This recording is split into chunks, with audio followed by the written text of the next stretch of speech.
Welcome, RTS fans worldwide, to RTS Bookclub. I am your host, Balisaurio, but you can call me Bali if you like. Either way, I'm just a casual player that's here to talk about real-time strategy. Before we begin, I have a confession to make. I have Age of Empires fever. I am not immune to propaganda. I am not immune to marketing.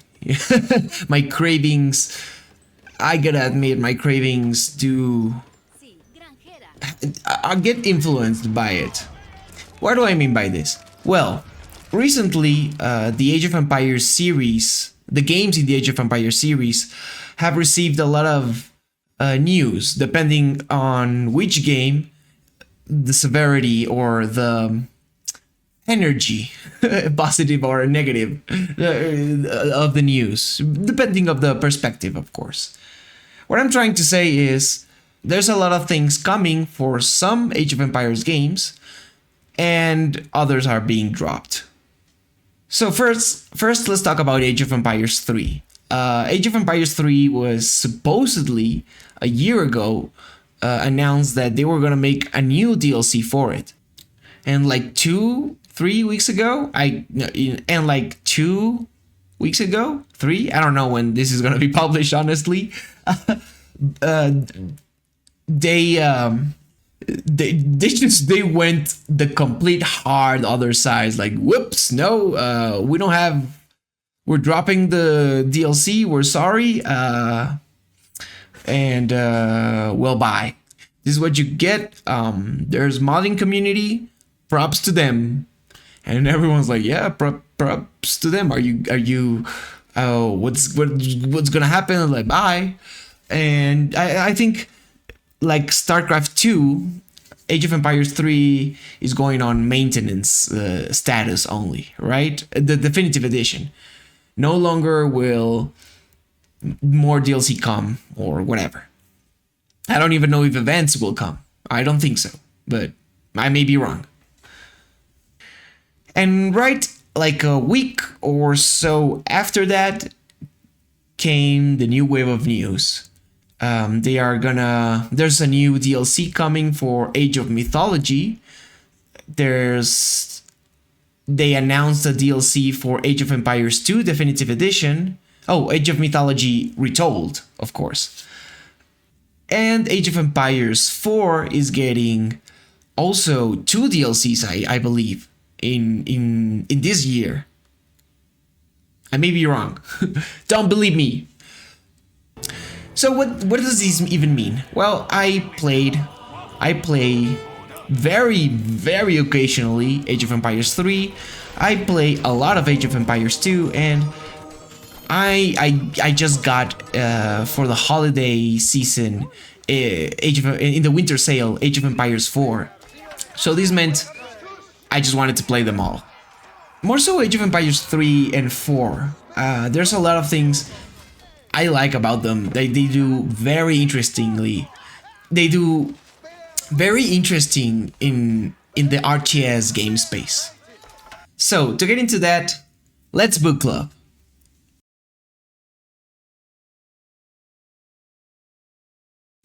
Tell me, what games have you been playing lately? Are you going through any campaigns right now, or are you more of a skirmish person? You know, multiplayer or comp stomping? It doesn't matter. How's that ladder going? No shame in either. Tell me all, bear it all on me. I want to know. Let's talk about RTS. If you stick around for a little bit, I'll tell you mine. In case you are new around here, let me quickly explain the categories of RTS Bookclub. The games I'm gonna be talking about today were selected from my available pool of video games, drafted into a list separated by very flimsy and often ignored categories that are assigned to a day of the week, representing the free time I have to play each day. So the categories are: Mondays, I play the wild card, which in the context of this channel means either playing Starcraft 2 co-op commanders or playing any kind of strategy, management or tactics game that could not really be considered an RTS. But, you know, rotating around RTS. Tuesdays, I play the classics. The classics are any RTS released before the arbitrarily selected date of 2010. So, any game before 2010, it's a classic. Wednesdays, I play the modern RTS, meaning games that came after the arbitrarily set date of 2010, but also maybe try out demos of upcoming games. And Thursdays, I play the 4X or Grand Strategy, so, games in the 4X or Grand Strategy genre, or RTS 4X hybrids. So what I played last week was... I knocked out 3 matches to finally complete all prestiges, leveling up all prestiges with Stukov in Starcraft 2 co-op commanders. Finally got myself to level 15 3 times. Tuesday, because of the AoE fever, I tried to learn a build order for the Mexican civilization, skirmish matches against the computer, 1v1 and free-for-all, and even one with my wife. I also played Age of Empires 2. I tried out a Magyar build order to finally defeat the card computer, also with my wife. I also played 2 modern RTSs this week. Age of Empires 4. I played a free-for-all match with JD to try her out, to try the faction out, and I actually really liked it. And I played the 5th level of the Roosevelt campaign in Iron Harvest. And lastly, Thursday, I played the first 2 levels of the Heroes of Might and Magic 5 campaign. This was a game I've always wanted to play. I finally pulled the trigger. So without further ado, let's begin. Monday, I played 3 matches of Starcraft 2 co-op commander, again with my wife, as Sarah tool. We were trying to grind out the last few levels to complete our commanders. Well, at least I got to 15. There's a really big power spike between 15 and the master pre-15 and the masteries. With a lot of them are some have the very powerful spikes within the levels, but others get even more so helped because of the timings and the early aggression that you need sometimes. Those are only provided by the masteries, and I think Stukov is one of them because that allows you to spam your Apocalypse a lot more. And there's some other things I don't remember quite well right now, but my point with all this is, even though I'm almost done with leveling up Stukov, I still don't feel like I've played Stukov in its complete potential, right? Meaning that maybe next week I'll play a little bit more of Stukov, to feel. Maybe I'll try the Brutation. Maybe I'll see how that goes. The weekly mutation in Brutal, of course, and we'll see how it goes. But how did it go last week? So, quick explanation for those who don't know. StarCraft 2 Co-op Commanders is a set of randomly selected missions that are borrowed from the campaign and repurposed to be played by 2 players with sub-factional versions of the 3 main races. Protoss, Terran, Zerg. Stukov in that area fits as a Zerg that it's combined with Terran. So it's a Terran buildings and Terran army, very Zerg way to play. You have creep, you have observers, you spit out larvae, and you do things in waves, and your units are not really meant to take much of a punch. But still, you base build like a Terran. So you have barracks, bunkers, factories, tanks, marines, and banshees, and a lot of Terran stuff, but they're all infected. And the different prestiges that Stukov has allow different game styles for him. Even more sub-factions. It's not that complicated as I'm making out to be. So we were playing the third. So I was playing the third prestige, and we had the Great Train Robbery. No, we had Oblivion Express. In this level, you and your ally are in the center of the map, and 2 train tracks surround the map, surround that center, and you have to destroy the trains that come along those tracks. The trains are heavily armored, and they have, you know, they have a sizable army escorting them. So my idea was, you know, just Stukov, bunker Stukov, it's perfect for this because I just make a bunch of bunkers along those tracks, and they will spawn marines massively. Again, Prestige 3 Stukov is the one that were bunkers, you know, normal bunkers that people use to defend and, you know, go into and defend and shoot in bunkers. Well, forget that, and they change completely, and they become like little production houses that spit marines. So they're still a bit defensive because of the speed at they spit the marines, but they no longer are this sort of defensive building. They can take a punch, but they don't dole out much of a punch either. Not that they originally did either, but I don't know, they just don't have the stopping force that I needed. All I'm trying to say is we lost, and it was my fault. I couldn't do anything. I couldn't hold anything. My army was in shambles. And we wanted to try out. We felt the doom of Starcraft 2 co-op. Like, is this it? Is this the end? Because the servers have been failing. So I wanted to try out. I wanted to level up over last weekend, and the servers failed. We just couldn't find a match. We just couldn't be allowed into a match. So when I came back to it on Monday, I switched back so hard into Prestige 1. So Prestige 1 for Stukov takes away one of his most important or representing mechanics, which is the infested command center, infested colonist compound. Yeah, the infested colonist compound building that spawns zombies. It spawns infested colonists that go and die. And you can upgrade this thing, and the more you upgrade it, the more colonists it spawns. And you can give them upgrades, and you can get upgrades for all your power-ups and other power-ups and stuff like that. Well, in the Prestige 1, this is gone. But in exchange, your mechanical units, your mechanical buildings, I believe they have no tech requirement to be built.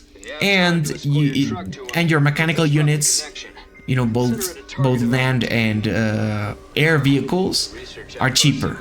So this allows Stukov a different kind of army that he would otherwise use, a more mech focused army. Usually P1 is to spam raids. The raid is this like tank, a weird cross between a tank and a bike, right? And it's very fast, and because it's a mechanical unit, it does actually quite a bunch of damage. Stukov's raids, particularly, 3 weapons that are very important for them. So the first one is they have this vile, they continually spit this like vile brown vomit, which corrosive acid that melts a lot of their objectives. Then they can't attack flying units, but they have this weird fungal thing that traps flying units. They throw it into a flying unit, and it traps them for like a short amount of time. But that short amount of time is often enough to spray it up, and they get an upgrade to leave a trail of slime wherever they go, that slows down enemy units. So the thing with Stukov's tanks in Prestige 1 is, you know, to grab a bunch of raids and slime it all over the place and just move around. And so that was the level we played, Cradle of Death. Cradle of Death is, again, a very central base, and you have to go and destroy enemy bases that are protected by a very weird, powerful construct that is only deactivated by taking either your or your allies' deactivator trucks. I don't know what they're called. The thing is, you have this truck that the level gives to you, and if it dies, you know, they give you another, and you have to take it and deactivate these powerful, invincible constructs, so you can go in and push and destroy the base and whatever. So you have to destroy first, like the first base is your expansion, then already positioned bases. So you have to destroy maybe this one or maybe that one, or you don't really know until the level goes. And you have to hold out different waves of units coming for you and for the trucks. After you destroy all of the constructs and all the bases, you have to position your trucks in two different locations, like, you know, like pushing the key at the same time to deactivate the base or avoid the destruction of the whatever. I don't know, I don't remember. They say it at the beginning of the game every time. Mobius Corps built a battle station on this platform, and we're gonna have to dismantle it sector by sector. I loaded these trucks with Zelnaga artifacts that'll scramble their setup. Get them in place before it's too late. This wasn't much of a problem. This level wasn't much of a problem. Clock's ticking, everyone. Which takes us into Temple of the Past. I don't know what is it with Temple of the Past and us that we never do really well on it. I felt like a poser. I said, no, I'm playing all the prestiges with Stukov.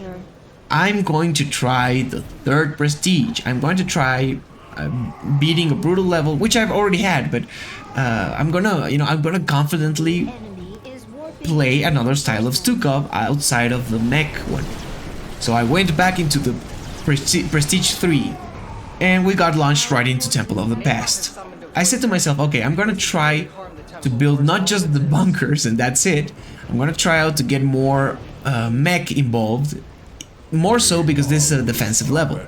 The siege tanks work very well with the bunkers, because the siege tanks in Stukov use marines as ammunition. So the more marines around, or if we position the bunkers around the tanks, they will very quickly grab whatever marines coming out of the bunker and use it as ammo and explode. You know, that was the plan, to have a bunch of bunkers and a bunch of tanks, all very with turrets, or all very neatly and nicely positioned. So I just click the whatever sensor or the whatever thing that sends the zombies into their death. Oh yeah, I forgot to explain Temple of the Past. So Temple of the Past is again very central. You have your bases in the center of the map, and you have to protect the giant temple that's more on the center of the map from four directions that the enemy will come for you. Three of those directions have a ramp and actually enemy bases that are there from and the one from the top on the right doesn't have like a ramp.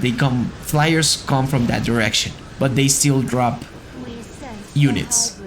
And there's also other unit drops, just you know, like Zerg drops or Terran drops randomly all over the place inside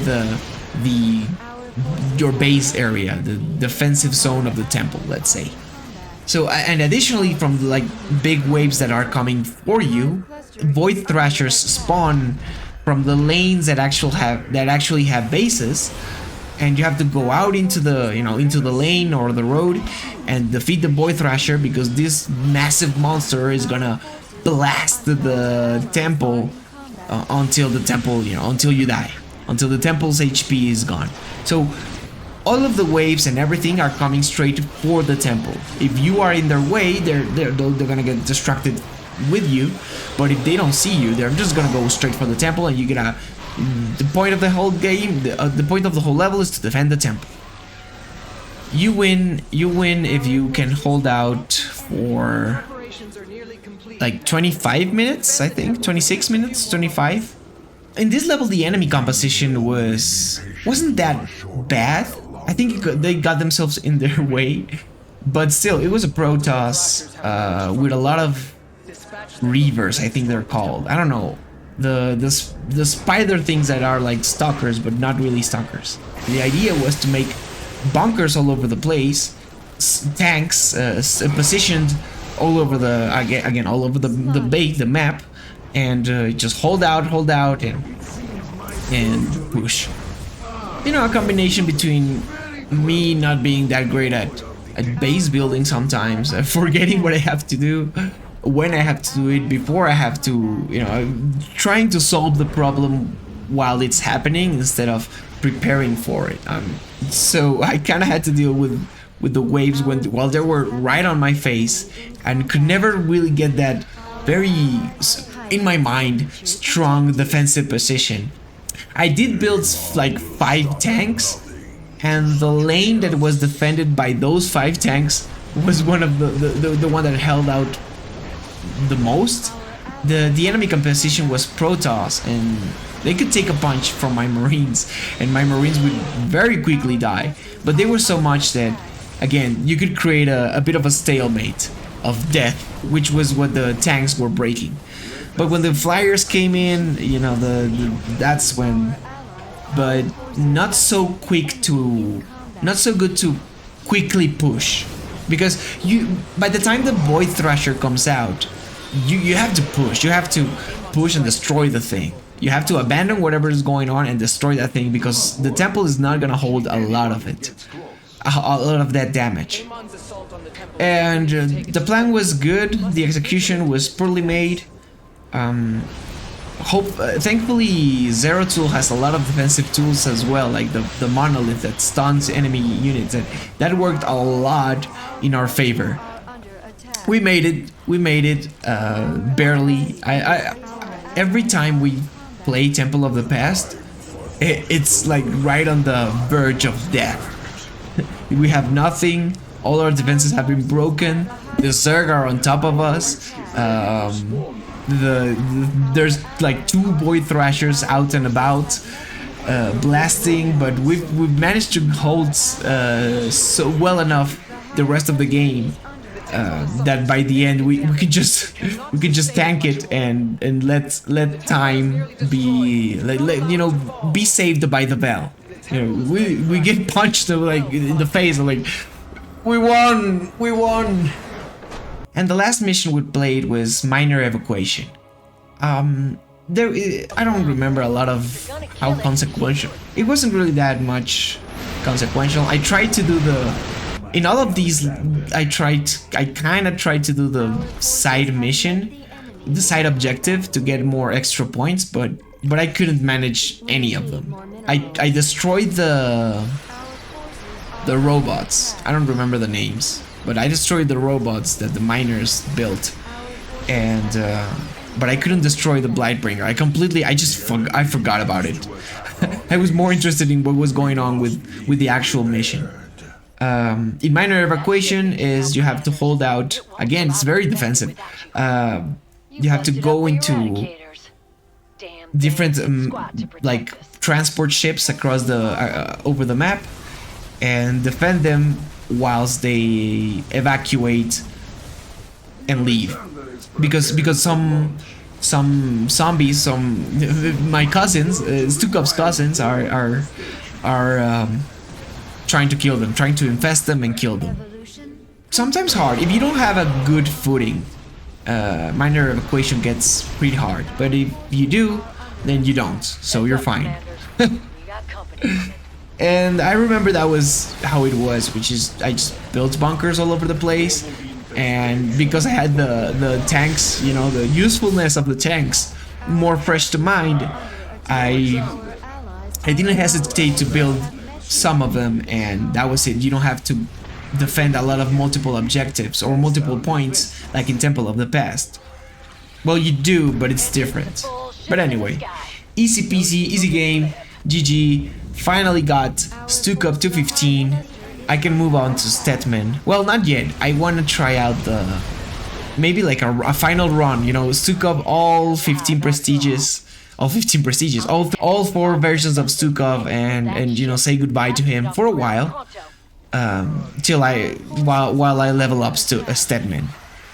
If you play Starcraft 2 co-op, are you trying the mutation? Which commander are you leveling up? Because of the news of Age of Empires 3, you know, the bad news for Age of Empires 3, I wanted to kind of celebrate Doomer style by playing. Age of Empires 3 is not my favorite age, but it's a game I've come to really like a lot as an RTS. It was never my first option when it came out, like way long when it came out. When I saw the era it was gonna take place in, you know, this the colonization expansion, Napoleonic Wars around era, you know, it's very industrial, pre-industrial, industrial era. I completely lost interest. I didn't want musketeers and cowboys versus Indians. Like that wasn't it has never been my jam, my thing. Not when I can play, you know, with insect monsters and space aliens, you know? But by the time the DE came out, they made, well, not by the time, but later, they pushed out the Mexican and the American and the USA DLC factions. I mean, come on, as a Mexican fan of RTS, I couldn't pass up on the opportunity to play as Mexico in an RTS, especially one of the biggest ones. Well, franchises. Couldn't pass up on the opportunity, and this was my entry point, you know, a good excuse to get into Age of Empires 3. And when I got in, I did not expect anything on what's going on in that game. Talking about Age of Empires 3 and particularly Mexico, in Age of, to those who don't know, it's a bit of a mess. So, and what makes Mexico so unique? It quickly, obviously, biasedly, with bias. It became my favorite faction in Age of Empires 3, and it's so weird, but so is Age of Empires 3. So, you know how, let's start from a basis of Age of Empires 2. You have several civilizations that use more or less the same units. Well, not more or less. They have the same template units and the same template buildings. What I mean by this is everybody has a house, everybody has a castle, everybody has barracks, everybody has a stable. And everybody produces, all the 30 plus civilizations produce infantry from barracks and cavalry from stables and siege units from siege workshops, and those available units are always gonna be the same between the civilizations. Some civilizations have access to some units while others don't. For example, some civilizations have access to camels, but they're all initially the same camels. Now, this is where the difference comes per civilization. Some civilizations have a little extra bonus for infantry or an extra bonus for camels, and that's how the differences get made. Very, very tiny particular differences. Some people really like this symmetry. Some people really dislike this symmetry, their lack of a symmetry. They feel it's too hokey, you know, because one civilization might be, this is the scouts, the horse faction, and you have, well, this is also the scout horse faction, the scout cavalry faction, but these ones are the fast ones, and these ones are the quickly produced, the faster produced ones, and these other scout civilization are the stronger ones. They have +1 attack. So what each civilization does is they don't give all the same technologies to everyone. Some technologies are available to some civilizations and some aren't. By technologies, I mean like upgrades and actual buffs, right? And actual technologies like buffs and production speeds and all that. What I really like this style of RTS because it feels like a, you know, fighter games have very large rosters and a lot of roles between those rosters interpolate. You know, you have the grapplers and you have the fast low damage ones and you have the slow strong punchy ones, and you know there's very specific archetypes of fighters, and even if in the same game there's 4 different style of grapplers, they have their own unique flavor. That's kind of how like Age of Empires works. You know, yeah, you have the cavalry factions, and yes, they're all gonna go horses, and mostly you're gonna do it about the same every time. You know, you build up your mills, you get the resources, you build some stables, you push out horses. But some do it with knights, and some do it with cavalry archers, and some cavalry archers are more about the speed of fire at which they fire, but some are about maintaining the distance. And so it's leaning into each civilization's strengths really teaches you, or really gives you that feeling of a fighter in a fighting game, that okay, this is the very particular way to play the civilization, and these are its strengths, so I have to deal with its weaknesses. Age of Empires 3 takes that and, like, I don't know, grabs Mario Party and clicks the blend button in the blend, throws that into a blender, and you know, just clicks blend. So in Age of Empires 3, usually in Age of Empires 2, you just age up, right? And that gives you access to new technologies, new buildings, new units. Age of Empires 3 takes kind of like the approach that Age of Mythology did, that each time you age up, you can specialize into some area or take certain choice of bonuses. So each time you age up, you get like a choice. You get, the diplomat or the noble. The diplomat gives you a trade card or I don't know, a building, and the noble gives you like a bonus for certain units and like 10 of those units. I don't know. It depends on the civilizations. For example, European civilizations do that thing where you kind of choose like a character and it comes with certain bonuses, either resources or technologies. There's the Asian civilizations that you have to build them up, like in Age of Empires 4, and you have the whole pool available, and it's more like you choose which one you build first. The Mexican civilization has 5 different options for every time you age up. Usually you take one and you hold the other ones for later, and the effects kind of are the same, but they change. They change between the ages. In Mexico, you have 5 set different bonuses for each time you age up, and they are all different between. They are all the same every age, but they're different between the ages. I don't know if that. And these 5 options come with extra federal cards, which takes us to the deck building in Age of Empires 3. For those who don't know Age of Empires 3, it's an RTS where you also have a deck building element in it. So every time you play a game, you select a deck of cards that are gonna be available to you to be used.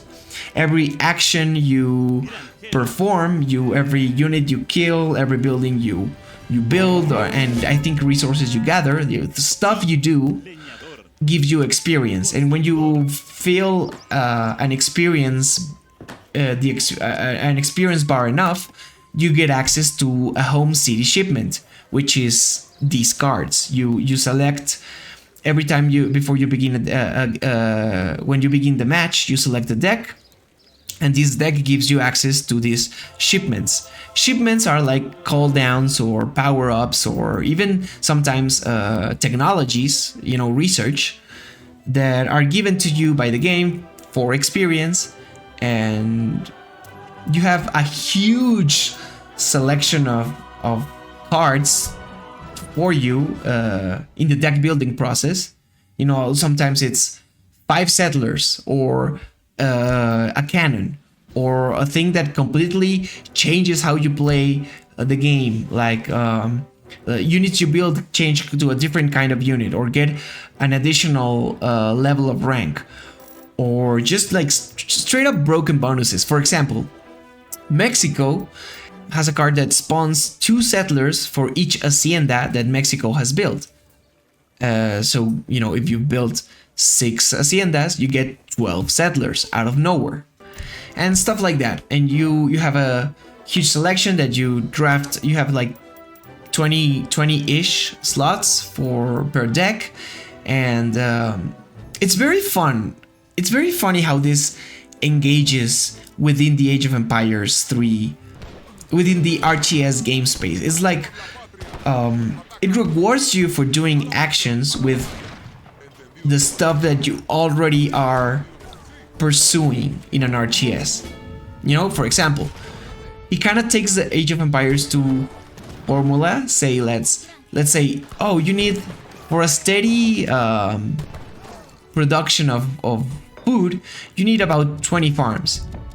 But how about I just give you build 10 and I'll give you the other 10. That's how much. That's kind of like what it feels like. Age of Empires formula, it's about going into those resources and looking for them, but they also have shipments for those. They're like, oh, you want 700 gold? Come on, just take it. Like, do you want to build units? Just take 10 of them.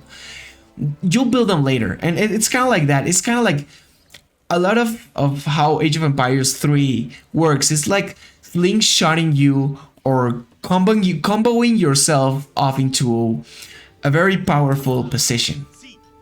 And it's very fun. I don't know how to explain it without, to those who have not played it, the accurate description of how fun it is to slingshot yourself into a better and better position while you're doing like a shade of what macro and base building would have been in other Age of Empires games, right? Like, you can have like a full-on army and have like 30 workers, but all because you grabbed the correct experience and you did like all the correct things that slingshotted you into success. And you have like castles. You can have like castles and well, it's forts in this one, and a steady production of units and a steady production of resources without really doing as much as you had to in Age of Empires 2, for example. It's absolutely wacky and overly convoluted, but it's totally fun.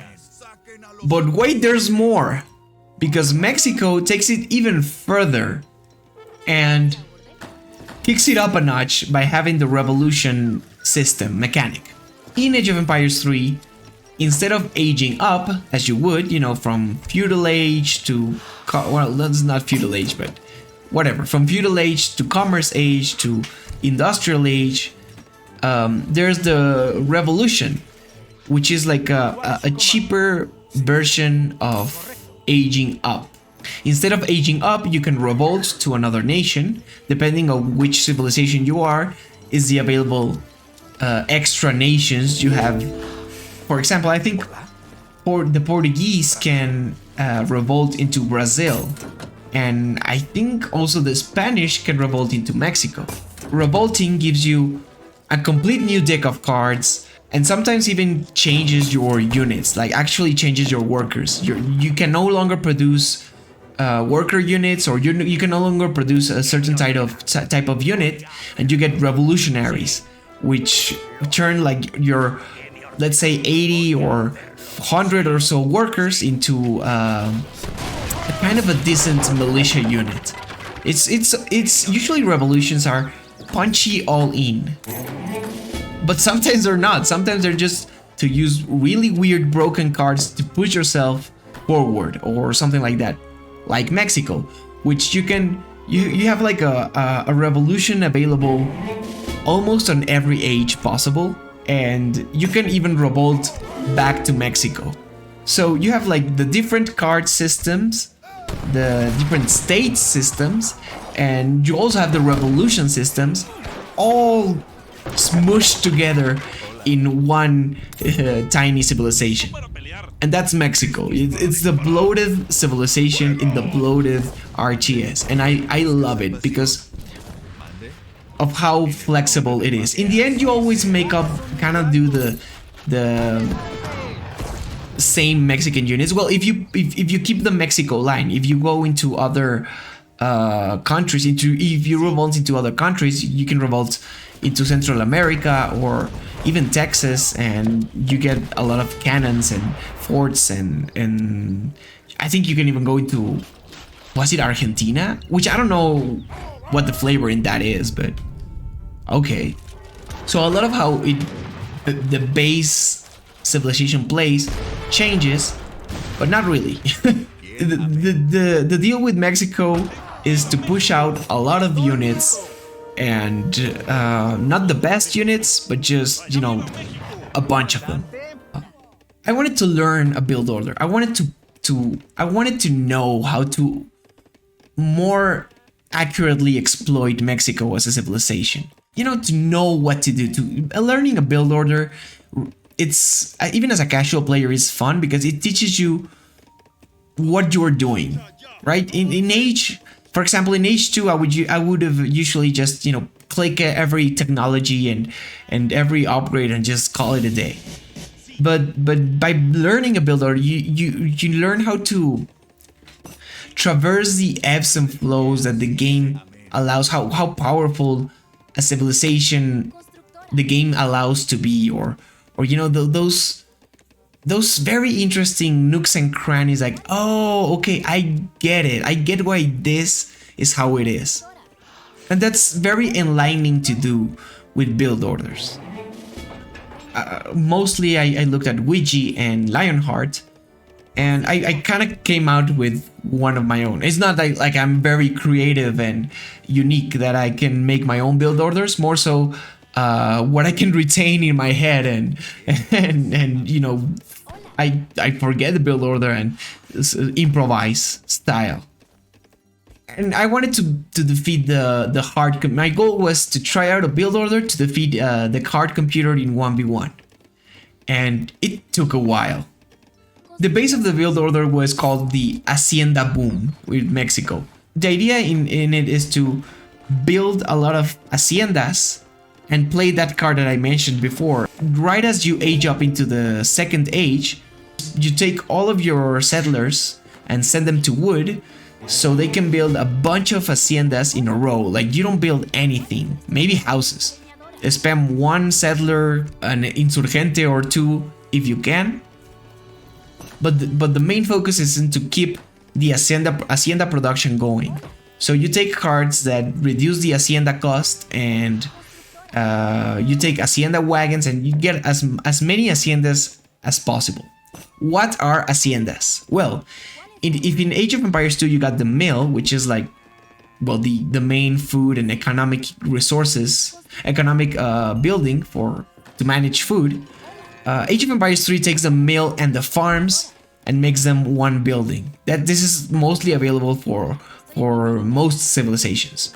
You know, they have their own version of the farm, kind of like Garrison. You put 20 villagers to work there, and you have a constant food production.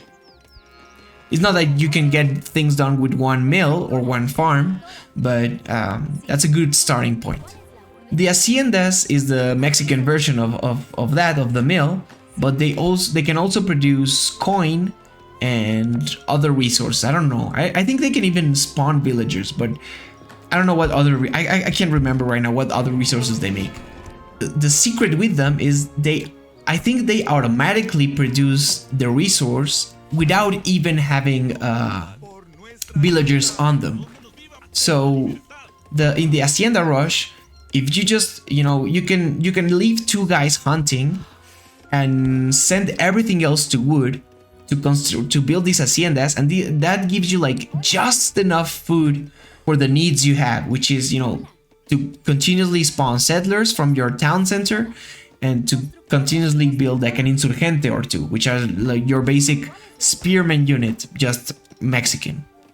And then when you build 6 haciendas, the point is to get that card that spawns 2 settlers for each hacienda.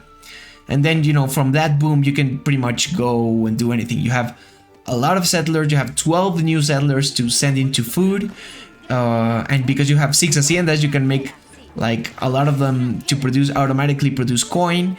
And you can leave the ones you had on wood to produce houses and barracks, and just massively push units constantly, and then play into your cards. Get unit cards and push and be aggressive and don't let out.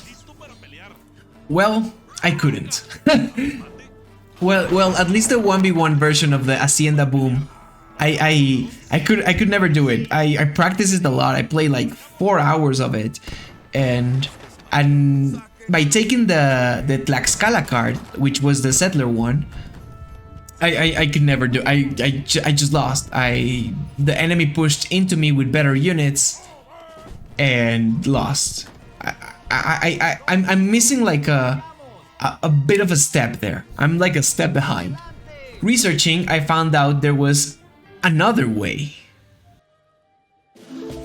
The other way is instead of going with Tlaxcala, which spawns the settlers, I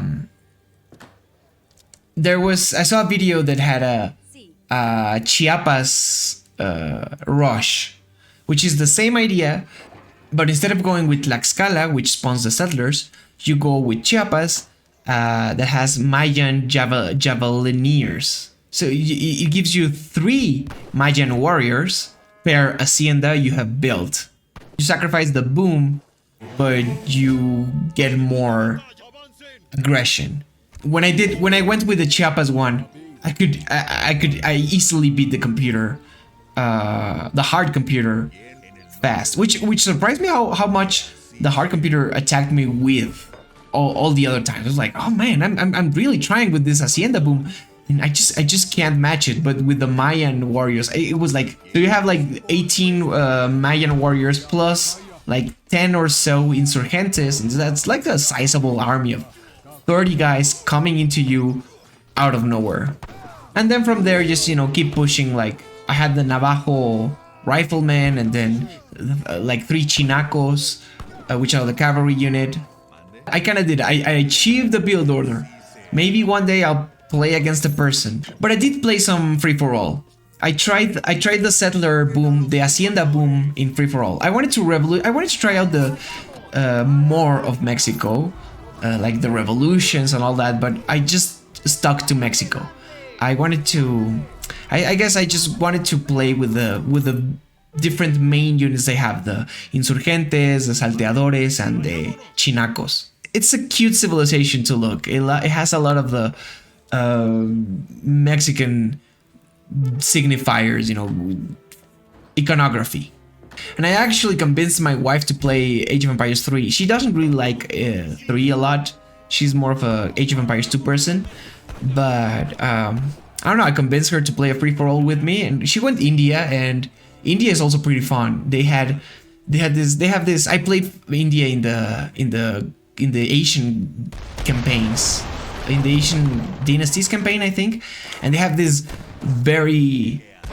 a lot of different elephant units, and they have elephants with cannons that absolutely blast every building out of existence. That's one of the things I like the most of Age of Empires 3. It's just the explosions, the blasting of cannons and musket fire. Like, for someone that doesn't like that colonial and warfare kind of period, Age of Empires 3 does it very well.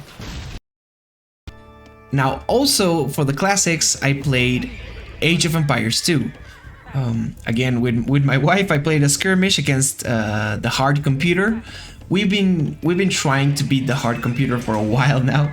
It's just the two of us against the hard computer from DE, and it's been a mess. We never quite get a strong defensive force for that first attack they push they do, and I think it's not even that late of an attack. I think it's like at minute 15-ish of the game. I don't know, but I'm used to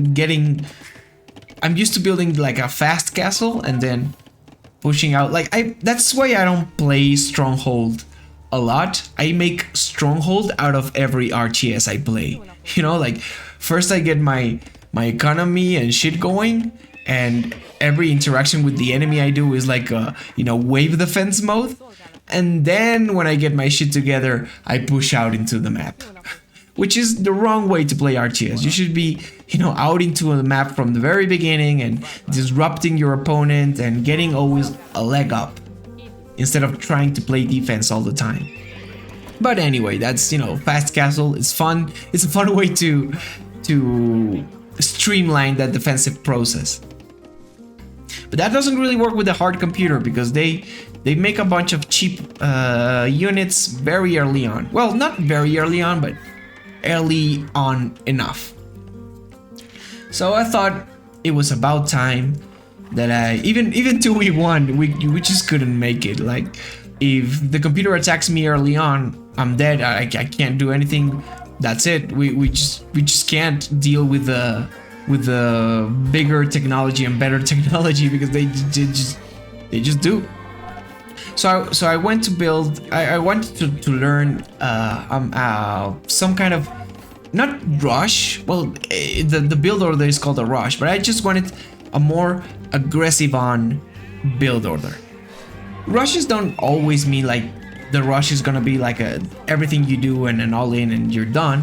Sometimes they involve a rush at the beginning, and then from there you can kind of move into a more economy or boomy playstyle, or slowly trickle into an army and slowly trickle into boom, right? Like slowly do the same both at the same time. So I kind of wanted to do that, have a more rushy build order with the Magyars. Magyars are my favorite faction in Age of Empires 2. I like cavalry a lot in all Age of Empires games. I don't know why. I like horses. Horses are cool, and fast mobile units. What's not to love about that? And Magyars have their unique unit is, instead of using gold as other units would in Age of Empires 2, you can get a technology that makes them only spend gold, only spend meat or food. So they basically fill the spot of the scouts in the Magyar army. But the Magyar Hussar are scouts with like a long spear. So they're like a little bit better than scouts. Well, I think. And and at least they look way cooler. And Magyars also have a lot of bonuses for cavalry archers, which are gonna be your gold unit. So you free up the gold from the unique unit, and you take it for your archers. And they got the archers for the Magyars have I think a little bit more range. So you get all the archery upgrades and extra range than most other cavalry archers. Like a mobile, less rangy version of the British, with a lot of scouts as your left fist, as your guard. So they're pretty fun. I love playing Magyars, and I really like their castles a lot. One thing that sells me into a civilization in Age of Empires 2 is how cool their castle looks. The Age of Empires 2 castle is one of like my favorite buildings in RTS. and the market, the Age of Empires 2 market. Well, I think any Age of Empires market, it's a good thing. It's a good building, a good mechanic. So the build order in fast castles usually is you send your first 6 to food, then 4 to wood, then you send for the warthog, the warthog or whatever it is. Then you go for berries, then wood again, then gold, and then you age up. You quickly build 2 things, then you age up again, and that's the fast castle. You have everything set up to get 2 town centers and just do the boom. The new build order was kind of like, I don't know why, but stuff backwards, and instead of usually the 2 buildings that you do between ages to switch to castle are the market and the blacksmith. Yeah, well, now you forgo that and you go straight for the barracks and the stable, and then you stay a little bit in the second age, in the feudal age, yeah, to get a lot of the economic buildings, economic upgrades, and you pump out a constant stream of scouts. And well, that was pretty much what I did. Because of the map we got, I don't know if we defeated the computer because we got, we got the units fast enough out, and more so because the map was one of those maps where it was like a lake in the middle of the map, and the only way we could engage with each other was like through the borders of the map, through the edges of the map. There was plenty of resources and space, but still there's only one way the computer could have gone to me. Actually, that and boats, which hit it.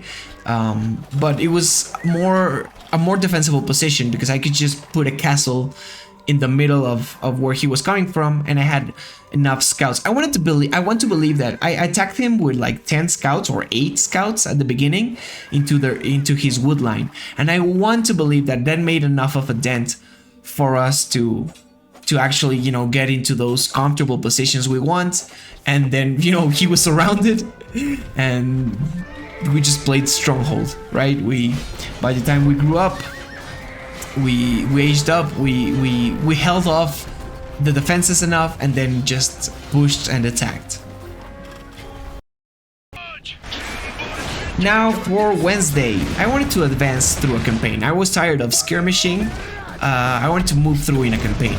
I've been playing the Iron Harvest campaign for the first time, with variable enjoyment. Sometimes I really like the game a lot for what it offers. Sometimes I'm very bored by it and it's kind of like a drag. But overall, it's a fun game. So I've been playing right now I'm at the Roosevelt campaign, which is the second. Well, a quick introduction to Iron Harvest.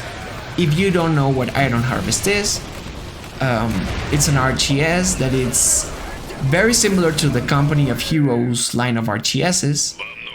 If you don't know what that is, it's a bit of limited, way more streamlined and simplified base building. Instead of resource gathering by units or workers, you go into resource points and capture them, and then you can take some victory points and capture those, and the ones that get the most victory points for a certain time win, or reaches the victory point score wins. It's more about getting battalion-like forces into good positions, and it's more about playing up with the units in the army. You have your infantry, and in the case of Iron Harvest, instead of tanks, you have like a big mechs. It's set in this 1920 plus universe, where it's like an alternate reality where we have this very idealistic and sci-fi version of diesel punk with mechs and half robots and Tesla inspired retro futurism. It's a very cool art style, and if I'm not mistaken, I think there's a name called a game called Scythe or something like that. It's based in the same universe. They share it shares the same universe with a board game. The art style is super cool. The all of the units look very interesting. Everything in the spectacle, as they say in Iron Harvest, is quite amazing. It's quite fun, but the gameplay sometimes does feel like discount Company of Heroes. I haven't played Company of Heroes recently enough to kind of parse out the differences, to accurately and eloquently tell you the differences or why it feels like such. Like we have Company of Heroes at home, but with mechs. The mechs are very slow. In comparison, I think overall the game Iron Harvest is very slow. Not when the units are fighting or engaging, but like the movement is slow and the resource gathering is kind of slow. I think that's to mitigate the microing that it offers, but I don't know. Sometimes it's just tedious. I've been playing the campaign on and off because even though I like the game, the campaign, the story is... I thought because of the setting, I said, ooh, everything that they throw at you is gonna be interesting, right? It's a World War I-esque war conflict between Polania, Saxony, and Rusviet. Fictional countries based on real world history. It's about, you know, the same kind of political transgressions and geopolitical disputes. So you have the Rusviet army invading Polania, which has been, I think, under its control or under Saxony's control, so under someone else's control. And the Polanians have to make like have to gather up some resistance, but that means that Saxony is gonna get involved for some reason. I don't remember quite well what the overall grand conflict is, but it's through the story of some hero units that we play. We have this main character of I don't remember the Polanian woman's name, but she has a bear. She fights with a bear at all times, and she wants to save her uncle because he's an important scientist, and also she doesn't want anybody to die and wants the Polanians to join and rise up against the Rusviet invasion, which the Rusviet military and government takes as Polanian insurgency. We are not invading, they're trying to revolt, so we have to intervene even more, which brings Saxony. I think that's what happens, that brings Saxony into the conflict, but I'm not playing Saxony at the time. We played Polania first with this character defending what she could of Polania and gathering what she could, and then she finds her brother, which is she lost her brother years ago to the Rusviet, and now her brother is a Rusviet cyborg fighting for the Rusviet. And then that's when we switch. That's the last level. Spoilers. That's the last level of the Polanian campaign. Sorry.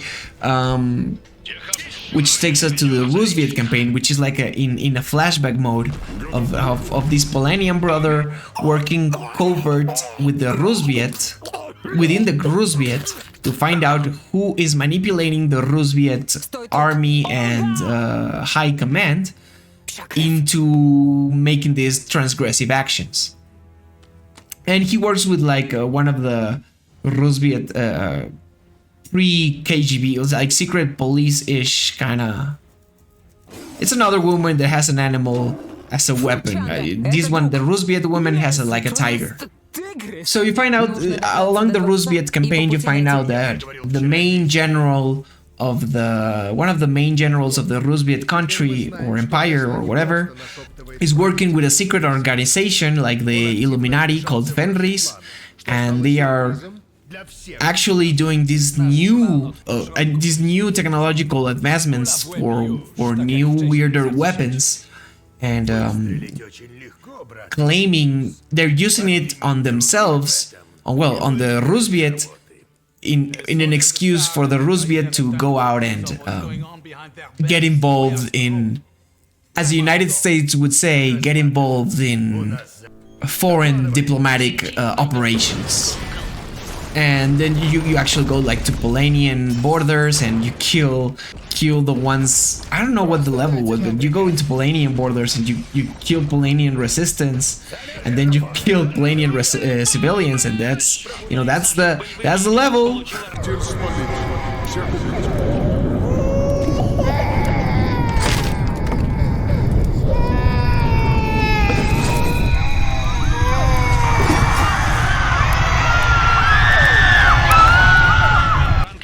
Shout out to Wayward in his Discord, because he said like 90% of what you do in RTS is war crimes, and you know, even the campaigns push you into it. This 5th level of the Rusviet campaign, I think, is the first one I finally got to play as the Rusviet like it was intended. You know, like Iron Harvest was intended. A lot of the levels were very like dungeon hero-y kind of levels, not really full what the Rusviet experience could offer, or the mechs, or, you know, there were no mechs. I wanted to play with the mechs. You had the mechs before, but not really as freeform as now. Now this level is, you know, base build, hold the waves, push, expand, capture resources, take these bases, take these points, defend again, and then push out and win. That was basically the level, and it's kinda like a mix of what you would do in a skirmish match and like a traditional Age of Empires build up and push out version of a campaign level, right? It's the Iron Harvest version of that. I finally got the Rusviet, kinda got their gameplay, what they're all about. This is one of the reasons I'm playing the campaign, because I want to understand the factions. When I bought the game, I played with Usonia because they have the flying units, and I haven't even played that much, and I already know that Usonia is my favorite faction because it has like these very cool flying units. But I made a mess in their freeform grand strategy kind of map mode.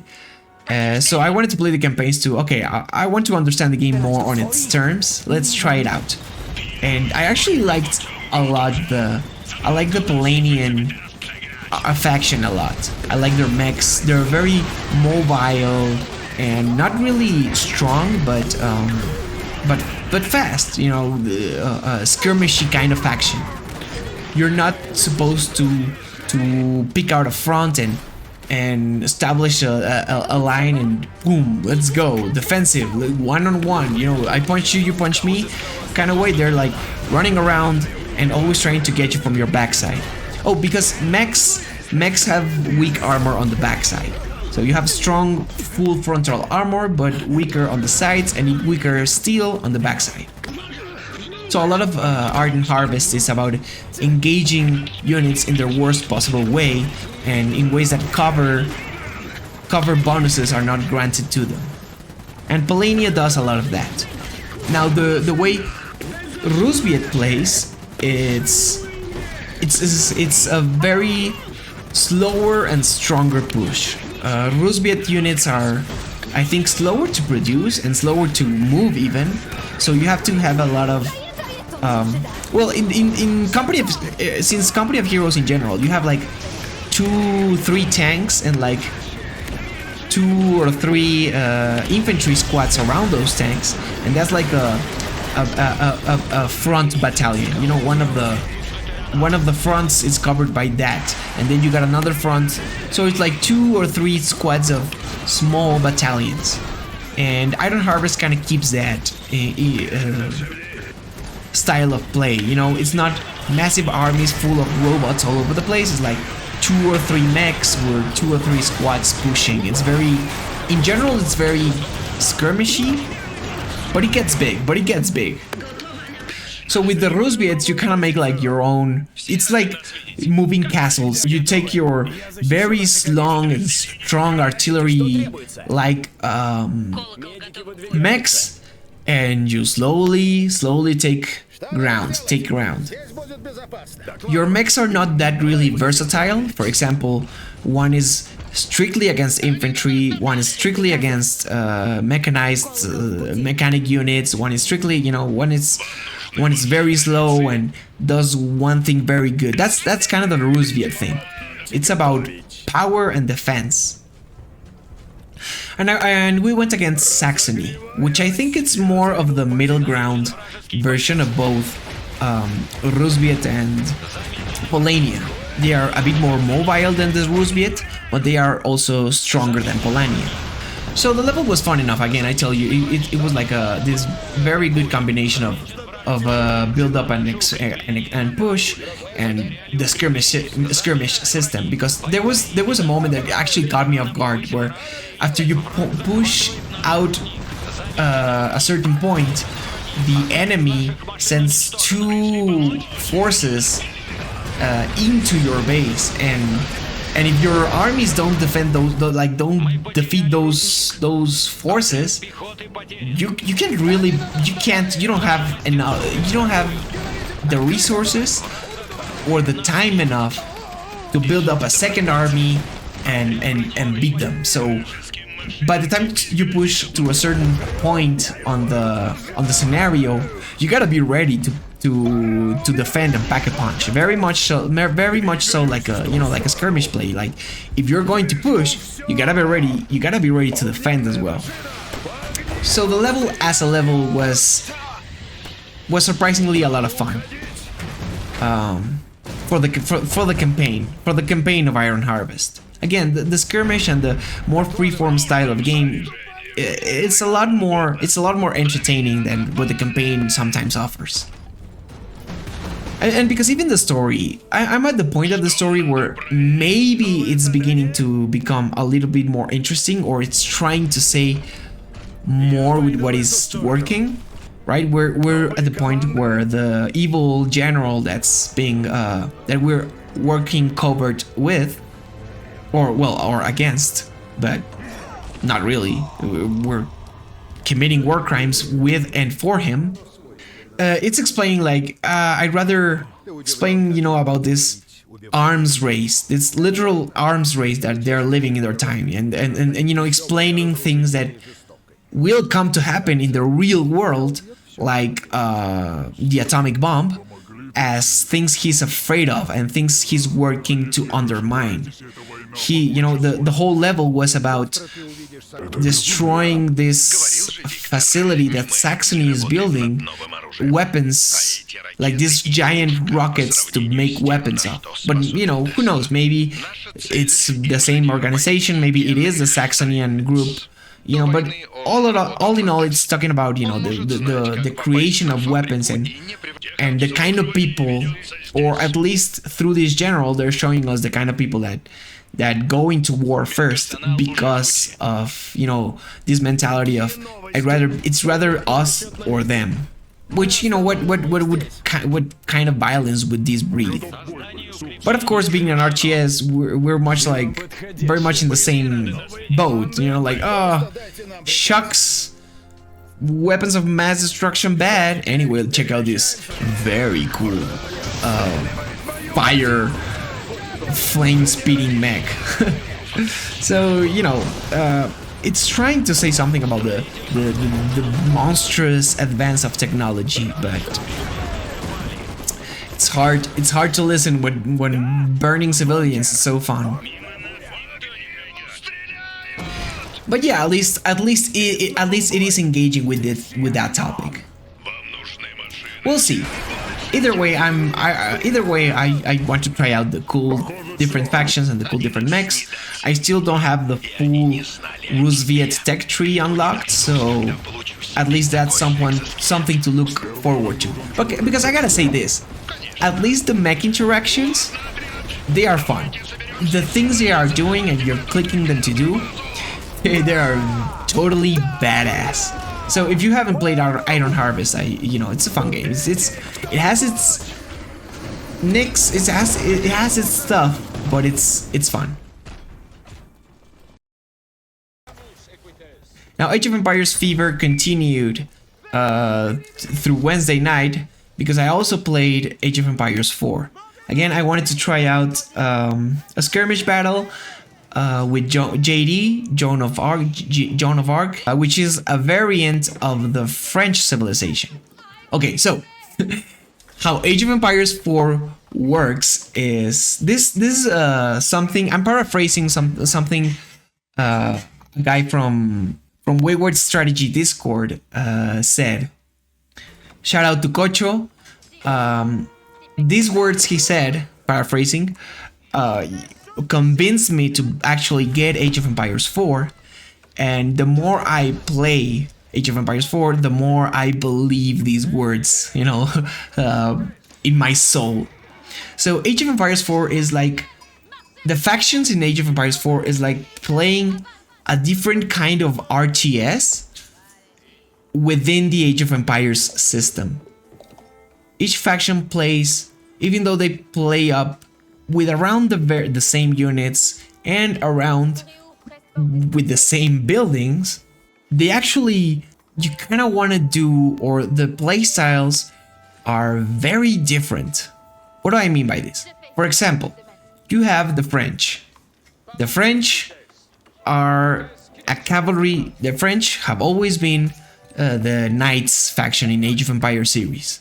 So in Age of Empire 4, the French can build stables, can build knights from stables and age before other civilizations can. So it's very, very very strongly pushing you into knights and cavalry. And they have unique technology buffs for cavalry. If you want to play a knight-specific faction, which is, if you're going to build knights, you're going to be all over the map running and taking objectives, raiding resources. So the French are this very strong and mobile faction. JD, which is a Joan of Arc, which is a sub-faction or a variant faction of the French, begins with a hero unit, which is Joan of Arc.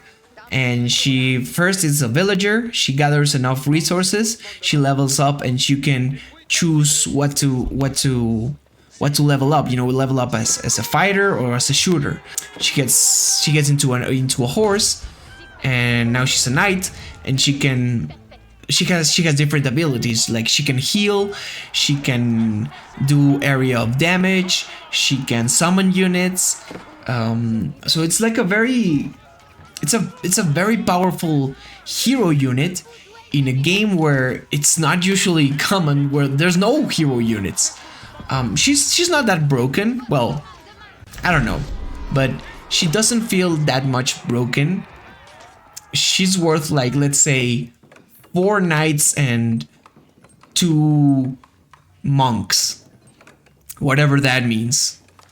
But she's strong. Like she's really strong. So losing her is also a downside, and it's not that hard to lose her. Her life. She has a little bit more extra life, but it's still very killable. So her faction becomes a little less more about knights and more about supporting Joan of Arc through the strengths of the French, which is, yes, knights, and she has a unique archer unit to counter everything that the knights are not usually good for. Oh, and she has like these very strong, powerful cannons. And let's say contrast that faction with I think it's with the Holy Roman Empire, which the Holy Roman Empire plays more for religious bonuses and men at arms. With the Holy Roman Empire's variant faction is the Order of the Dragon, and the Order of the Dragon the Order of the Dragon's deal is that its units are like worth the double of every other unit in every way. You know, they worth the double the population, they're worth the double, well, not literally the double, but you know, they're worth more resources, but they also do more damage, they have more HP, they do more, they gather faster, they move faster, you know, they do everything better, but they cost a little bit more. So they can also build knights, but their armies are more elite and smaller than other factions. So there you have a different style of way to play, kind of like the same unit. And there's the Byzantines, which their thing is kind of like borrowing different units from other factions and building like the best or the most broken stuff from what they can gather, including their own faction. But they also have like buffs. They also have a system of aqueducts, which you build all around the gathering points, and you connect those aqueducts through, to themselves, and to get buffs all over your city. So the Byzantines it's a faction that plays more focus on the base building than the French and JD and well, HRE and the Order of the Dragon do kind of the same thing. But what I'm trying to gather is the playstyle is very different, even though you're doing the same things. And there's the other factions, like there's another faction that I think has monks from the first age, so you can actually capture in Age of Empires 4. In Age of Empires 4, one of the win conditions is to capture all of the religious sites in the map. They're mostly, religious sites are mostly in the middle of the map, and they're in very symmetrical positions. So you have to, to defend a line. You have to defend like a border to actually control all three of them. You have to convert you have to capture the religious point or the sacred point with your monk, and when you hold all of them, a timer of around 10 minutes begins, around 9 minutes begins, and if you can hold on to it, you win. So there's a faction that can do that, like that can start that process right from the get-go. So you're on the clock, and so that faction plays a bit more aggressive, and it's playing a different game than the Byzantines, which, again, the Byzantines are playing base building simulator, city building simulator 2000, and the reward for playing that is getting a nice army. Joan of Arc is playing, Warcraft 3, and the other guy is playing Company of Heroes by capturing the victory points, and that's why what it means, like with Age of Empires 4 feeling like different kinds of flavor of RTS playing with each other.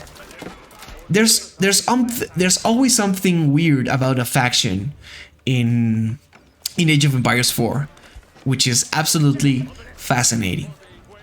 I bought it over the holidays, and I want to play the campaigns, mostly also because of the documentary style of videos they have, which are very interesting. They talk about how they're making, like, oh yeah, I know how to make the rope for the bow, and or how to make arrows, or the catapult, and the way it worked, and the battle of whatever, and this is where these guys were, and it's very interesting and very cool. I love that shit. So I wanna see that, even though it's on YouTube. Like, I wanna earn it. It's kind of like the old days that you have to earn that footage, that gameplay, even though I've watched some of it already. But I'm reluctant to go into the campaign because what I'm liking a lot about Age of Empires 4 right now, exploring, it's kind of like the same of what I'm enjoying of Age of Empires 3. And well, every Age of Empires generally, it's just the civilizations and how they interact with each other. Just there's a bunch of civilizations that play, and I don't want to play as a very specific type of English puzzle that the game puts out to me. I want to try out the Abbasids, I want to try out the Chinese, I want to try out Japan, I want to try out JD, I want to try out HRE, and all the different playstyles that they're gonna offer me. I barely played Age of Empires 4 to begin with. I played Byzantines, I played HRE, I played Order of the Dragon. I thought I was gonna love Order of the Dragon, which I kinda do, but I'm thinking I'm liking HRE more and JD even more. So I'm getting, if Age of Empires 3 fever is dying down a little bit, I get like, okay, I got the Mexicans, I want to try the revolutions. Age of Empires 4 fever is rising. I'm like, oh, I want to try out the English with this kind of style, because that's very fun in Age of Empires 4. Every age up, again, you just don't age up, like click age up and that's it. You build a wonder, you choose between two wonders, and you build one that goes into the style of thing you want to play. So let's, for example, in Holy Roman Empire, you can go for a building that gives you a lot of military upgrades or like an additional barracks, or you can go into a church that also functions as a gathering point, like a town center, without producing units. What you choose of those buildings really switches up how you play, how you base build, and how you macro up your civilization. So I've been excited to dive into that. Last Wednesday, I played a free-for-all against the computer, trying out JD. I didn't really went as aggressive as I wanted. Like I played JD. I went into knights. I said, okay, if I'm getting knights out at age 2, then I'm getting, that I'm going out into the map. I went out into the map, engaged badly, got my units killed. I got JD killed. Then went back and macroed up a little bit more. Got attacked a little bit, and I think JD is strong enough to hold off whatever the enemies sent me, because there were not really any moments. I think it was normal. It wasn't really hard, the computer, but there weren't any moments where I felt completely threatened, because even if I didn't have the units, maybe I had the resources to quickly push out an army. Or if I didn't have the resources, I had JD, which again could heal a lot of my already out units, or bring about a little bit of a little squad to hold out a little bit whilst the units got here. The French have this very cool building. There's very broken building that gives you resources that I think it's around H3 or H4, I don't remember, but it's a very it stockpiles resources, any resource you want, kind of like the haciendas or the factories in Age of Empires 3. It just generates that resource for free. It stockpiles and you pick it up. So I remember, I think I forgot about it, and I left it producing gold or stone, something like that. Yeah, gold. And I was like, oh man, I'm out of gold right now. I don't know what to do. I need to produce knights. And I just clicked it. No more gold problems for the rest of the game. Now, I actually spent that gold super fast, but that was like the first army that big. Now I have a big army. It was thanks to that. Or maybe I think it was because I lost an army and I could bounce back with it. And again, JD has these very powerful cannons that she summons. She can build them from the artillery shop, and I think there's even a wonder that gives you that artillery workshop or something. I don't know, but you have these very broken, powerful cannons that ballistic, special bullet to erase buildings. So I tried them out with my neighbors, and after building a couple of castles in the middle of the map, I just took control of it, right? And between the knights and the castles, my position was unbreakable. I built some walls. I should be making more walls earlier in every age, but I always forget, or I'm not just in the resource. I just don't have the resources to do it, or the map control to do it, which is something I gotta work on. But I finally built the walls, and I went for the sacred point capturing victory, because I think it's faster or less tedious. Well, who knows? It's a little bit less tedious than the destroy all buildings victory condition. You know, you just capture the points, wait a little bit, and they have to come into you. So you kind of get that both of the, you know, the best of both worlds. You are pushing out aggressively to get the capture points, and you're defending, but you're not defending your base, which you know you don't want it to be touched. You're defending the capture points, which, you know, eventually I made my base because I constructed castles right into those. And that was pretty much it for Age of Empires 4. I really enjoyed it. It was very late. I had to sleep, but I couldn't resist. I'm probably gonna try out many more factions in the near future. What are your favorite Age of Empires factions from every game? You know, Age of Empires 2, 3, 4. What is your favorite Age of Empires?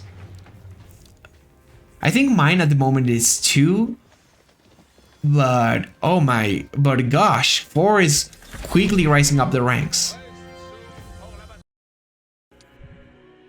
And last but definitely not least, Thursday night, which I played the 4X or Grand Strategy game, which in this case was Heroes of Might and Magic 5. There's been a story with me and Heroes of Might and Magic 5.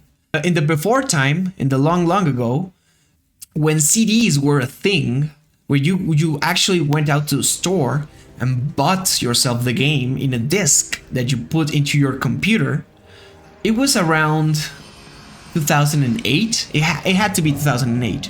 Not when Heroes of Might and Magic 5 released, when I bought Heroes of Might and Magic 5. I remember I was vacation. It was around Christmas. I was in Buffalo, New York, or Sacramento, California. Either or, I don't remember. But I was there for a karate tournament and Christmas holidays, and I was playing. I was set on buying in the Apple Store. I was set on buying Spore. I had been following Spore Creature Creator. I was. You don't have no idea how crazy I was for Spore before, during, after it came out. It's been a very big game for me. I love it. During that same year, I bought Spore and 2 other games. I bought Star Wars Empire at War and Heroes of Might and Magic 5. I wanted, you know, it was holidays. I wanted to pick up new stuff to play, and I saw Heroes of Might and Magic 5, and I was like, what is this? This is a 5? There's 4 of this? And I was surprised. You know, ever since I played Warcraft 3, everything I ever wanted to play ever again was Warcraft 3 again. You know, Warhammer, I like Warcraft 3 because of how Warhammer I like because of the different factions. Starcraft I like because of the different factions. Every kind of game, Magic I play because of the different flavors of factions and builds you can make to represent your civilization or your army. You know, I like that very clear distinction mechanically and flavorfully. So when I saw this game, I was like, oh, okay, you have different cities with different cultures. You have the Haven, which are kind of like the humans with magic and religion. You have the elves, which are the more magical, the wood elves, who are like the very magical unicorns and archers and fairies. But then you have the dungeon elves, which are the cave elves, like darker kind of elves, and monsters and dragons, and well, everyone has like their version of the dragon. And you have the demons, but not only that, you not only the demons, you have the undead. And you know, by the time they mentioned elves, demons, and undead, I was sold. I wanted the game. I knew it was a game for me. I bought it. I was very busy playing Spore. I was very busy playing Star Wars. I was also very busy, you know, doing activities like doing karate and studying school and stuff like that. But mostly Spore, Pokemon, and probably some Dragon Ball Z game took most of my time, which I could never play Heroes of Might and Magic. So I always had Heroes of Might and Magic there, but I never played it. Minimally. And I think I didn't play it because I kind of gathered the idea from whatever reason that it was more closely, that it was gonna be like an RTS. Or maybe I understood that it was turn-based, but because you have base building and you produce units, and you know, it's very RTS-y, only it's not in real time, you know. It's a turn-based game, but it does a lot of the same. And you can actually see the buildings you're building. You know, your city gets you can see the expansions of the buildings, and there's a lot of, you know, there's leveling up, there's a lot of interaction, but it's very turn-based. I never was really into 4X or tactics games until much older. So I think that was one of the reasons I never really played it anymore. And I tried to play like a skirmish with the undead, and I just didn't understand shit. So that was my very brief. I think I gave it like 2, maybe 3 hours of playtime, and I never played it. But it always stayed in the back of my mind. I was like, oh man, that game was so cool, so interesting. Now comes, you know, being an adult, GOG, Steam, everything it's releasing older games. And I see Heroes of Might and Magic. It's a big franchise, and not only like, well, not super big, but it's big. It's famous. It's famous within the stratus of computer games nerds. But I saw that 1, 2, and 3 were kind of like a thing. Then came 4 by another company, and I don't know if 5 was by another company, or by the same another company. So from what I've heard, 4 is considered the bad one, and 5 is considered the weird one. They both do stuff kind of different from what I understand. They both do stuff kind of different from the mainline 1 to 3, but 5 breaks away with a lot of what both the 4th and the mainlines did, although it came back around in other aspects. So it's considered just the weird one, but not the bad one. And 3 is considered the good one. I don't know all the other ones. I just knew that I wanted 5 because that's the one I bought. That's the one that piqued my interest, and you know, that was it. After finally finishing the Total War Warhammer campaign, I said, it's time, I gotta buy it. I can't push it anymore. There's other 4X games I want to play, but I can't, you know, there's this bug in my head. I have it with Star Wars Empire at War as well. Even though I played the campaigns of that game, all of them, I'm going to replay them on hard, and then I'm gonna play some Galactic Conquest modes, but because of the craving that I still carry on from that time. But I thought it was time. But I thought it was time to give Heroes of Might and Magic a try. I went out to good old GOG, got the game, and what little I've played, it hasn't been disappointing. It's been what I expected, very slow, very turn-based. But you know, the opening screen in the menu is pretty badass. Just look at this. Just look at this guy fighting a demon. Just, you know, 1v1ing a demon. It's not like the dumb humans in Warcraft 3. Those guys got killed by the demon. Look at this guy just tanking like a 50-ton punch to the face and pushing back. My idea is to play all of the factions, all of the campaigns from the factions, to kind of parse out and understand and interact with them, and then I'm gonna go with my guys. If you know me, which many of you may not, my guys are always the undead, the insect, the most evil looking, but not the evil looking in the way of demons. Which, well, no, if you're going to let me choose between normal humans and demons, I'm gonna choose demons. But I like the weird, ugly ones. You know, in Warhammer, I like the demons, but I don't go for the demons. I go for the Skaven. I'm that kind of guy, you know? I like the insects, the weird things that crawl, vomit, that die. You know, if there's a necromancer, you bet your ass I'm a necromancer. So I like that kind of evil faction. But anyway, I'm playing the Haven faction, which is kind of like the human religious faction. The story, it's barely, you know, I played the first 2 levels of the campaign. I think it's 5 or 6 per campaign. I don't know, I don't remember. But I played the first 2 levels. The story, it's barely ramping up. It begins with this main hero character, Isabella, Queen Isabella, or future Queen Isabella. I don't know, I don't understand the politics well enough. She was about to get married or unify the whatever human empire, the Holy Roman, the new stand-in for the Holy Roman Empire, for fantasy Holy Roman Empire. She's gonna get unified with some other king, with the other guy, with totally not Arthas. The king fends the demon off, but they end up kidnapping him. And it's up to Isabella, the queen, to gather up, to rally their army, their allies, their political influences, and call to arms and go into demons, I guess.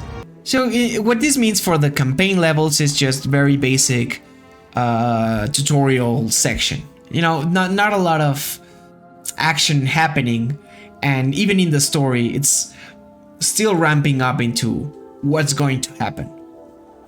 Isabella rounds up her close advisors or the allies she's with, and she says, you know, I'm gonna go into the towns and rally the people. I gotta move. I gotta go. We can't just wait here and wait for the demons to come. We gotta get our shit together and go into battle. And they're like, hey, what if they don't like? There's rebels that don't really hang with you. You know, they don't really fuck with you that way, and they're not gonna join you. And they're like, well, then we're gonna have to take them by force or by political alliance. And that's what we do. You know, the first level, you move, you take some guys, you buy some guys, you go and explore around, kill some monsters, and some zombies, some humans, and just, it's basically get from here to there.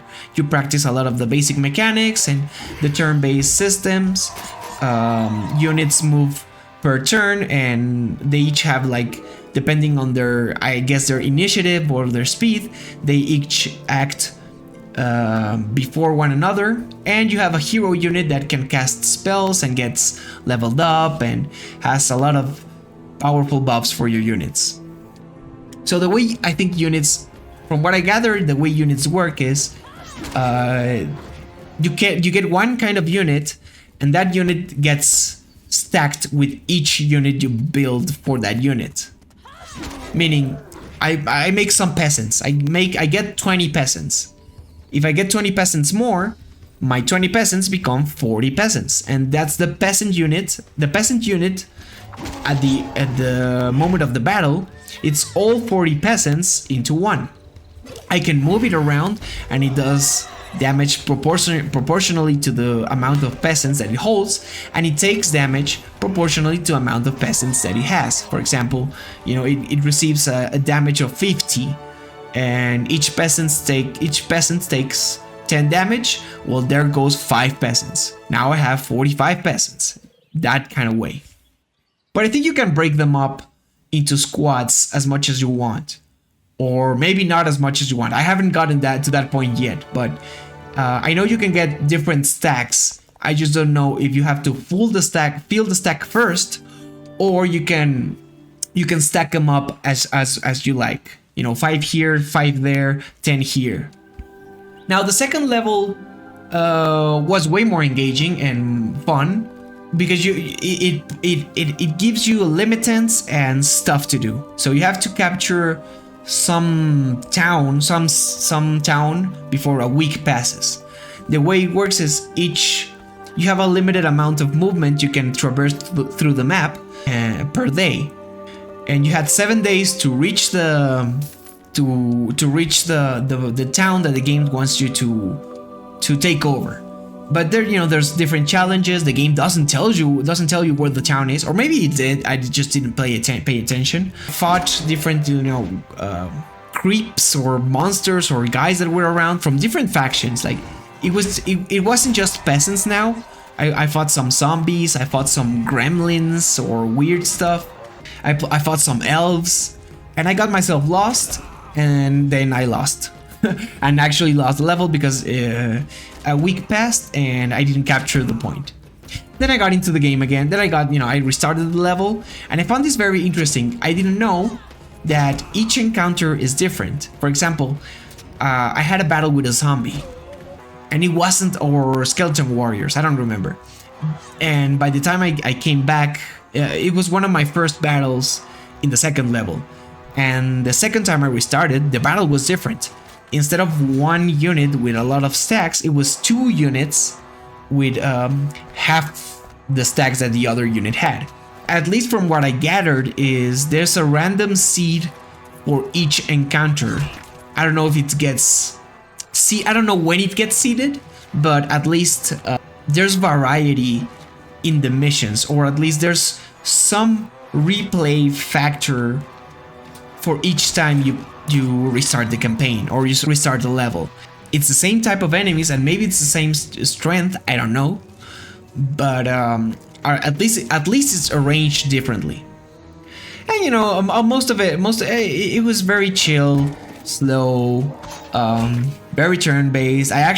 You don't even have to play half the game. You can auto, like many of these 4X, you can auto battle and you can auto accommodate your units, which takes away a bit of the fun. But actually, what I like a lot about this version of auto battling is that you can turn it off and on whenever you want. So you can speed through the battles, like the grindy part, and you can just auto battle and then auto battle at the beginning or auto battle in the end when there's only one unit left. You just, okay, I'm auto battling, and then they do their thing. And if you want to actually pivot into something with more strategic or tactical value, or something that aligns more to what you want to do, you stop the auto battle and you actually return to turn by turn. You just gotta do it, because it's auto battle. It happens automatically. You have to do it before the turn you want to actually control passes. But yeah, I'm still exploring. I'm still at the very beginning. For the Haven faction, I leveled up my hero Isabella several times. I always went for, there were various treasures, and I always went for experience. And from leveling up, I almost always went for traverse speed. I wanted to get to more places more of the time. And every time I could hire a unit, I would. I got a bunch of archers, I got a bunch of peasants. I don't know how archers are or how ranged units are in other factions, but at least the archers in the human faction seem pretty strong enough. I found out elves from the dungeon faction that had a ballista, and those were, I think, the most broken arrows I've seen in the game. They just completely obliterated my forces. And I also found out, very funny, I think it's from the dungeon faction as well. I saw this beastly abomination that I was actually scared to fight. I was like, oh, I'm not ready for that guy. I still went in and fought it. This Blade Minotaur. It was very weird. I was like, whoa. I don't know we rolled like that in Heroes of Might and Magic. But they got obliterated by my archers, so no harm, no foul. Well, at least to me. Base builded a little bit. There's a base building limit. Explored the whole map. Maybe not the whole map, but got into every corner I could or wanted to get, and then I took the final stronghold. I think I bought an upgrade that gave me a catapult. I don't remember quite well. I know I got like a level up that gave me supplies or something. And then additionally, you get a catapult in case you want to siege.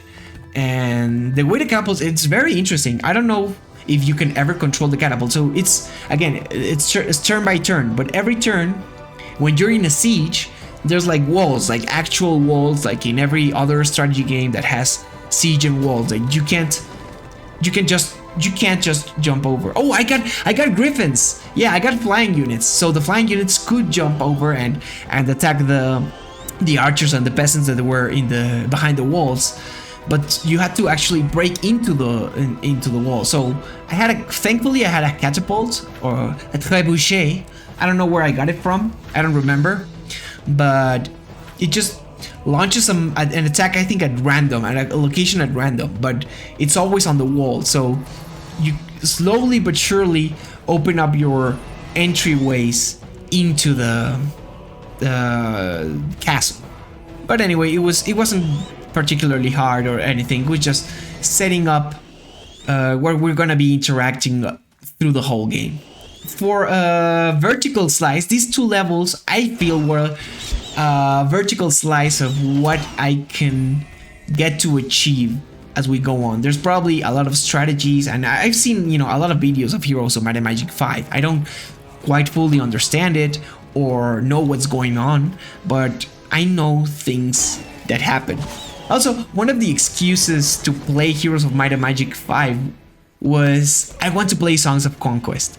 Songs of Conquest looks absolutely beautiful, amazing. It's like the game I want to play as well. You know, it's now in the back of my mind. But first, I gotta play Heroes of Might and Magic 5, you know, the game, one of the games it's based on, before going into whatever's new. You know, get rid with the old to go into the new. Yeah. So those were the games I played this week. Did you play games in any of those categories? You know, Wildcard, Classic, Modern, or A4X? Did you play Age of Empires? Do you play Heroes of Might and Magic? And what games are you looking forward to in the future? Hopefully next week I'll play a little bit more than just Starcraft 2 co-op. You know, I'll get that list going, get that wildcard list going. The same goes for Age of Empires 3. Maybe learn a new build order with the Mexicans. Maybe change up the games. Who knows? But what I'm definitely gonna play is Age of Empires 4. Like I know I'm playing Age of Empires 4 next week. Right now I'm still hooked to it and the different stuff. And for the 4X, maybe I'll keep on with Heroes of Might and Magic. Maybe I'll go on with Star Wars Empire at War, or maybe I'll play Endless Legend. I want to finish my Necrophages campaign. I'm at the point where I'm strong enough to deal with any problem. I just have to deal with the problems. I didn't get to play Space Tales demo. I don't know if it's gonna keep on. I don't know if it's gonna be available still, but I mean, it's a game I'm going to play eventually because I like the style. I'll just rather focus on finishing up what I got in my backlog first. What games are in your backlog? What games are you looking forward to play? New, upcoming, older ones? Anything? Any suggestions of things you might want me to try out? You know, I'm all ears. I'm here for the community right now. I want you guys to help me grow this place into something we can all share, you know, RTS stories, maybe even make tournaments for casual people. You know, I don't, whatever, maybe even organize like free-for-alls between the community of games that we don't usually visit as much because there's not a lot of the competitive community in them, around them. I'll be here talking RTS. Please, it would mean so much to me if you liked, comment, subscribe, did all the shenaniganry book club. What would you like me to do for RTS Book Club? Or what can I do to help you engage more? What dynamics can we build to help engage more in this space? You know, that's all I want to do. That's all I want to do. RTS fans talking about RTS and engaging in real-time strategy. Anyway, I hope you have a good day. I'll see you next week with more RTS. Thank you so much for watching. Thank you so much for being here, and have a good day. Bye.